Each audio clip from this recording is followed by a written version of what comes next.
बिस्मिल्लाहिर्रहमानिर्रहीम, अस्सलाम वालेकुम। उम्मीद है आप सब लोग खैरियत से होंगे। आज का जो मेरा टॉपिक है, my topic is about where does real disability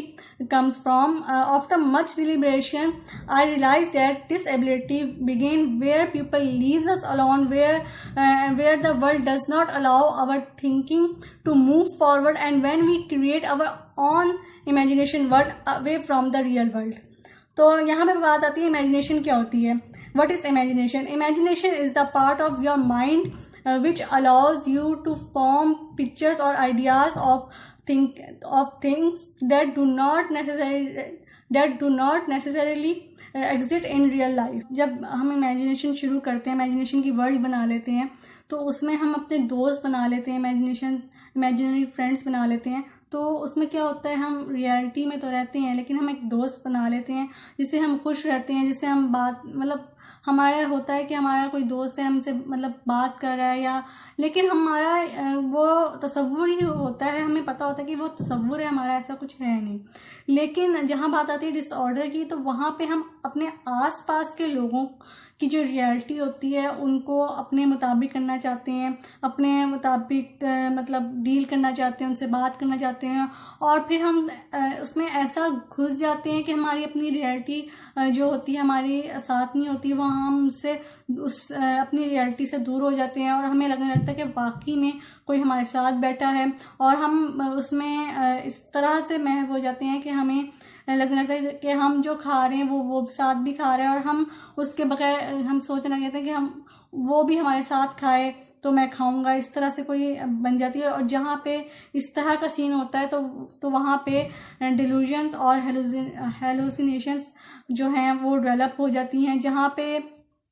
इंसान बहुत शॉकिंग और वियर्ड किस्म की हरकतें शुरू कर देता है, जहाँ पे वो समझने लगता है कि मैं कामयाब, वहाँ पे सीन ऐसा होता है कि वो इंसान समझता है कि मैं कामयाब हो गया हूँ, कि मैं इस चीज़ में कि मैं कोई मेरे साथ है, कोई वाकई में मेरे साथ बैठा है, और उसे दुनिया की कोई खबर नहीं होती, और वो उसी चीज़ में वो खुश रहता है, वो समझता है कि मैं इस चीज़ में कामयाब हो गई। तो यहाँ पे हेलोजिनेशन और डिल्यूजन्स क्या होती हैं। सबसे पहले हम बात करते हैं डिल्यूजन्स के बारे में। Delusional disorder is a type of serious mental illness in which a person cannot tell what is real from what is imagined. इसको आसान अल्फाज में हम ऐसे बयान कर सकते हैं कि वो हमारे कोई ऐसे वसवसे होते हैं जिसमें हमें लगता है कोई हमें मारने की कोशिश कर रहा है, या हमें कोई लगता है कि हमारे बारे में कोई बात कर रहा है, या हमारे पर उंगली उठा रहा है, या हमारे ऐसा लगता है कि जैसे अगर कोई जैसे हमारा कोई क्रश बन जाता है तो हम समझते हैं कि वहाँ से कोई हमें मैसेज कर रहा है, हमारे ऐसे थॉट्स एंड बिलीव्स बन जाते हैं। और अगर कोई हमारे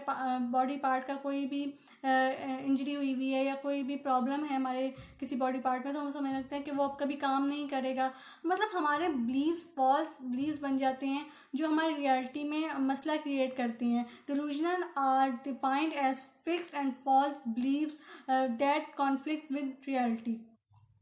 तो अब हम अगर देखें हेलोजिनेशंस क्या होती हैं। Hallucinations are sensory experiences that appear real but are created by your mind. वो हमारी 5 सेंसेस के ऊपर काम करती हैं। हमें लगता है कि जैसे हमारे हाथ पे कुछ चल रहा है, या हमें हमें कोई स्मेल सुनाई देती है, फिर हमें कोई आवाज़ सुनाई देती है कि हम जो दूसरे बंदे को या दूसरे लोगों को सुनाई नहीं देती, वो सिर्फ हमें सुनाई देती है, या हमें इस तरह का कुछ दिखाई देता है जो साथ वाले इंसान को या सामने वाले इंसान को नज़र नहीं आता। वो हमारे अपने ही जो है हमारी थिंकिंग बन जाती है कि शायद कोई हमारे पास है, कोई वाकई में हमसे बात कर रहा है, और कोई वाकई में हमारी बात सुन रहा है, और कुछ ऐसी चीज़ें हमारी सेंसेस के ऊपर जो हमें यकीन दिलाती हैं, उसको नाम दिया जाता है हेलोजिनेशंस। तो यहाँ हमने पढ़ लिया कि डिल्यूजन्स और हेलोजिनेशंस क्या होती हैं। तो जब ये आपस में इंटरेक्ट करती हैं हमारी इमेजिनेशन में, तो वहाँ पे बात आती है डिसऑर्डर की। अब जो डिसऑर्डर बनता है वो है शिज़ोफ्रेनिया। वो हमें एकदम नहीं बनता कि हम कहें कि जी हम इमेजिनेशन करते हैं तो वो हमें डिसऑर्डर की तरफ हमारी लाइफ चली गई है, ऐसा बिल्कुल भी नहीं होता। क्योंकि मैंने आपको जैसे बताया कि हम डिसऑर्डर में जब जाते हैं तो हम जो हमारे अंदर की थिंकिंग होती है या जो हमारी रियलिटी होती है, हम उससे बिल्कुल कट चुके होते हैं, हमें अपनी होश नहीं होती। तो वहाँ पे ऐसे वियर्ड और शॉकिंग किस्म की जो हम हरकतें करने लग जाती हैं कि जैसे हमारी हेलोजिनेशंस डेवलप होती हैं कि हमारे पास कोई बैठा हुआ है, हमसे बात कर रहा है, हमारी बात सुन रहा है, या फिर समथिंग लाइक कोई हमारे सामने आके खाना रख रहा है। तो वो हमें सच में ऐसा लगने लग जाता है। और इल्यूजन्स में इसी तरह की बात आती है कि हम अपनी जो बिलीव्स होते हैं वो हमारे ऐसे बन जाते हैं कि हम किसी की भी बात को कंसीडर नहीं करते। हम अपनी सोच में रहते हैं कि हाँ, जो हम सोच रहे हैं, जो हमने सोच लिया, जो हमारा कॉन्सेप्ट बन गया है, वो वैसा ही है। तो ये जो डिसऑर्डर हमारा बन जाता है, इसको हम शिज़ोफ्रेनिया का नाम देते हैं। और इसका जो हमें दिखाई दे, मतलब हम सोचते हैं कि ये ऐसा कब बनता है, तो जब इंसान इमेजिनेशन वर्ल्ड अपनी बना लेता है, और जब वो 1 महीने का अरसा ले लेता है कि हम 1 महीने में हम इंसान को देखते हैं और नोटिस में आ जाता है कि यार वो कैसी हरकतें कर रहा है, वो क्या आपस में बात कर रहा है, जो मतलब उसके सामने कोई नहीं है फिर भी वो किसी से बात कर रहा है। तो वो 1 महीने का अरसा जो लगता है, उस ऐसी सिचुएशन में हम कहते हैं कि अलार्मिंग सिचुएशन बन गई है, वहाँ स्टार्ट होता है हमारा डिसऑर्डर। तो मैंने देखा कि बेस्ट थेरेपी कौन सी है, वो है CBT, कॉग्निटिव बिहेवियरल थेरेपी। अब बात आती है कि वो क्या होती है। CBT treatment involve effort to change behaviour pattern. अब बात आती है कि ऐसा क्या है जो हम जिस तरह से चेंज कर सकते हैं। मैंने जो CBT में पढ़ा है उसमें ये बताया जाता है कि CBT में जो थेरेपी दी जाती है वो होती है चैलेंजिंग के ऊपर, कि लाइफ में हम किसी मुश्किल को देखकर, किसी परेशानी को देखकर हम उससे छुप जाती हैं, उससे पीछे हो जाते हैं, उसको मतलब हम डर जाते हैं, हमारे अंदर एक फियर बैठ जाता है। तो वो चैलेंज होता है हमारे कि हम उसे फेस करना जान सकें, हम प्रिपेयर हो जाते हैं कि हम किस तरह से उसको फेस कर सकते हैं। और सबसे जो मुझे बात अच्छी लगी है कि वो इसमें हम लर्न करते हैं, CBT में हम लर्न करते हैं कि हम किस तरह से अपने बॉडी को, अपने माइंड को रिलैक्स कर सकते हैं। अब जो मैंने शुरू में बात की है कि हमें कुछ चाहिए कि हम जो है वो एक नॉर्मल लाइफ में जब हम होते हैं, जिसको हम देखते हैं कि वो इमेजिनेशन वर्ल्ड भी बना चुका होता है, हम पहले से सोचना चाहिए कि हमें इसको किस तरह से निकाला जाए, कि जो हम बाद में हम देखते हैं और हमें परेशान होते हैं कि ये ऐसी शॉकिंग किस्म की हरकतें कर रहा है। तो अगर मैं अपनी एग्जांपल लूँ तो मेरे लाइफ में इस तरह के सीन था कि मैं घर में रहती थी तो और बाकी सारे काम पर होते थे, और मैंने अपनी एक इमेजिनरी फ्रेंड्स बनाए हुए थे, 3 या 2 मेरे ख्याल से, हाँ 3 बनाए हुए थे। तो वो ये होता था कि जो स्पेशली मैं बात करती थी वो शीशे में देख के बात कर रही होती थी। तो यही बात आती है कि जब मेरे घर वालों को लगा, जब मैं बहुत छोटी थी, मैं ये सोच लें आप 5-6 साल की होंगी, तो उस दौरान ही मेरे घर वालों ने मुझे कहना शुरू कर दिया कि ऐसा कुछ नहीं होता, जिससे आप बात कर रही हो वो आप खुद हो, आप खुद उससे बात कर रही हो, जैसा समथिंग लाइक हम अपने टेडी बियर से बात करने लग जाते हैं। तो वो चीज़ हमारे अंदर, जो मैं समझती हूँ कि हमें उस चीज़ को खुद पहले निकालना चाहिए। जिस तरह मैंने बताया कि आपका एहसास आपकी हर प्रॉब्लम का सलूशन है, कि आपके अल्फाज ही इस चीज़ को, और यकीन करें उन लोगों ने मुझे बताया, लेकिन मैं खेलती ज़रूर थी। वही बात आ गई कि मैं अपनी रियलिटी में ज़रूर रहती थी, लेकिन मुझे समझ आ गई थी कि वो जिससे मैं खेल रही हूँ, जिससे मैं बात कर रही हूँ, वो मैं खुद ही हूँ। तो ये चीज़ मैं कहती हूँ कि आप इस चीज़ को खुद से पहले देखें कि आपकी लाइफ में कौन है जो वो अकेला खुद को समझ रहा है, और उसको हमने अकेला कर दिया है, और वो कहीं इस तरह से अपना लाइफ में तो नहीं चला गया है डिसऑर्डर की तरफ, शिज़ोफ्रेनिया की तरफ। तो हमें थिंकिंग सोचनी चाहिए, और हमारे उसका ख्याल रखना चाहिए, हमें उसका एहसास करना चाहिए। तो आखिर में मैं आप सबकी ऐसी थेरेपी करने वाली हूँ कि जो आपको पहले ही बेनिफिट पहुँचाएं। तो ज़रा एक सिचुएशन लेते हैं कि आप अकेले हैं, या आप मतलब क्राउड में भी हैं, लेकिन आप अपने आप को बहुत अकेला महसूस कर रहे हैं, और आप फिर इमेजिनेशन की तरफ चले जाते हैं कि जैसे हमें